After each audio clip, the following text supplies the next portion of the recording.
یہ یاد دلا دیا جائے کہ نماز عید کے طریقے میں ایک تو بہت ہی سمپل طریقہ ہے. عید کی نماز جو خواتین کے لیے بھی مستحب ہے،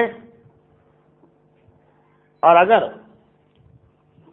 ٹول ہوٹل کی اس مسجد کی طرح کا ماحول ہو کہ جہاں خواتین اپنے پورے پردے کے ساتھ آ سکتی ہیں تو مسجد میں آ کے پڑھنا بھی مستحب ہے.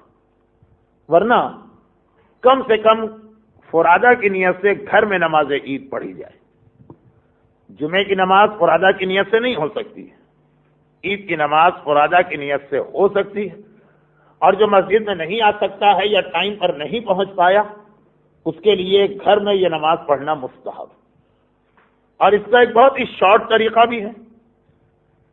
2 رکعت نماز ہے. پہلی رکعت میں الحمد کے بعد انا انزلنا کا سورہ، دوسری رکعت میں الحمد کے بعد قل هو اللہ کا سورہ. پہلی رکعت میں 5 قنوت اور ہر قنوت میں وہی روزانہ کی دعا. دوسری رکعت کے 4 قنوت، اس میں وہی روزانہ کی دعا. عام قنوت صرف یہ کہ اس کا نمبر یا عدد زیادہ ہو گیا. پہلی رکعت میں 5، دوسری میں 4، لیکن دعا وہی ہے ربنا آتنا فی الدنیا حسنہ وفی الآخرۃ حسنہ وقنا عذاب النار. اور نماز سورے بھی وہی عام نماز کے سورے. یہ ہے اس کا بالکل سمپل اور شارٹیسٹ طریقہ. لیکن زیادہ ثواب ہے کہ اگر قنوت کی ایک خاص دعا پڑھی جائے جو آپ میں سے ہر ایک کو یاد ہے.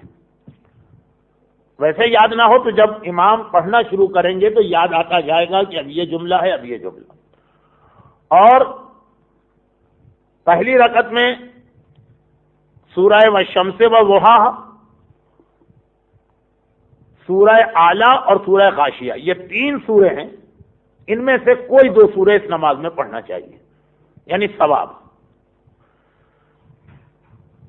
دوسری رکعت میں تو سورہ والشمس پڑھا جاتا ہے جس کی میں نے آیت کی تلاوت کی. پہلی رکعت میں کچھ امام سورہ غاشیہ پڑھتے ہیں، کچھ امام سورہ سبح اسم ربک الاعلی.